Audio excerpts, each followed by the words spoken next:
നമസ്കാരം, ഞാൻ ഡോക്ടർ ഷേന. ഇന്ന് ഞാൻ പറയാൻ പോകുന്നത് ഡാഷ് ഡയറ്റിനെ കുറിച്ചാണ്. Dash diet in hyper tension.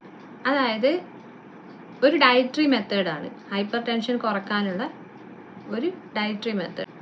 ഹാർട്ടിന് ഹെൽത്തി ആയിട്ടുള്ള ഈറ്റിംഗ് പ്ലാൻസ് ഡിസൈൻ ചെയ്ത് പ്രഷർ കുറക്കാനും അതുപോലെ തന്നെ കാർഡിയോ വാസ്കുലർ സിസ്റ്റത്തിനെ ഹെൽത്തി ആക്കാനും ഉള്ള ഒരു ഡയറ്റ് സിസ്റ്റമാണ് ഡാഷ് ഡയറ്റ്. ഇതിൽ മെയിനായിട്ട് സാൾട്ടിനെ റെസ്ട്രിക്റ്റ് ചെയ്യുക, അതുപോലെ തന്നെ സാച്ചുറേറ്റഡ് ഫാറ്റ്, ആഡഡ് ഷുഗേഴ്സും ഒഴിവാക്കുന്നതും അല്ലെങ്കിൽ റെസ്ട്രിക്റ്റ് ചെയ്യുന്നതും, പ്രഷർ മാക്സിമം ലോ ചെയ്യാൻ തക്കതായിട്ടുള്ള സോഡിയം ഇൻടേക്ക് മാത്രം ചെയ്യുന്ന ഒരു ഡയറ്റാണ് ഹൈപ്പർ ടെൻഷന് കൊടുക്കേണ്ടത്.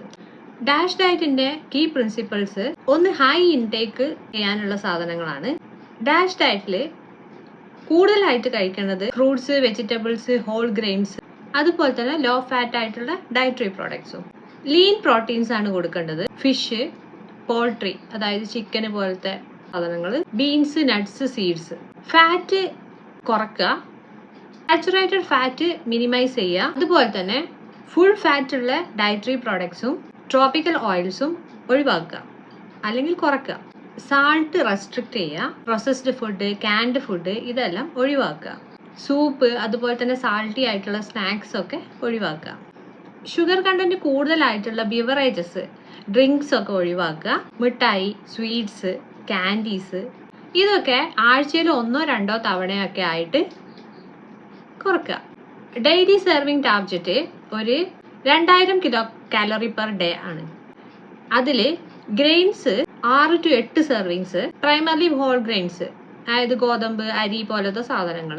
വെജിറ്റബിൾസ് 4 to 5 സെർവിങ്സ് കൊടുക്കുക. ഫ്രൂട്ട്സും ഇതുപോലെ തന്നെ 4 to 5 സെർവിങ്സ് കൊടുക്കുക. ലോ ഫാറ്റ് അല്ലെങ്കിൽ fat free diary products 2 to 3 servings. Lean meats, poultry, fish ഇതൊക്കെ 6 അല്ലെങ്കിൽ കുറഞ്ഞ സെർവിങ്സ് കൊടുക്കുക. നട്ട്സ്, സീഡ്സ്, ലെഗ്യൂംസ് ഇത് 4 to 5 സെർവിങ്സ് പെർ വീക്ക്. ഓയിൽസും ഫാറ്റ്സും 2 to 3 സെർവിങ്സ് കൊടുക്കുക. ഡാഷ് ഡയറ്റ് ഫോളോ ചെയ്യുന്ന ആളുകളിൽ ലിപ്പിഡ് പ്രൊഫൈൽസ് ഇംപ്രൂവ് ആയിട്ട് കാണാറുണ്ട്, കൊളസ്ട്രോളിന്റെ ലെവൽസ് ഇംപ്രൂവ് ആയിട്ട് കാണാറുണ്ട്. അതുപോലെ തന്നെ ഇൻസുലിൻ സെൻസിറ്റിവിറ്റി ഇൻക്രീസ് ചെയ്യും, അതുപോലെ തന്നെ വെയിറ്റ് മാനേജ് ചെയ്യാനും ഹെൽപ്പ് ചെയ്യുന്നുണ്ട്. അത് കാരണം stroke, heart failure, kidney stones ഇതിൻ്റെയൊക്കെ റിസ്ക് കുറക്കാനും സാധിക്കാറുണ്ട്.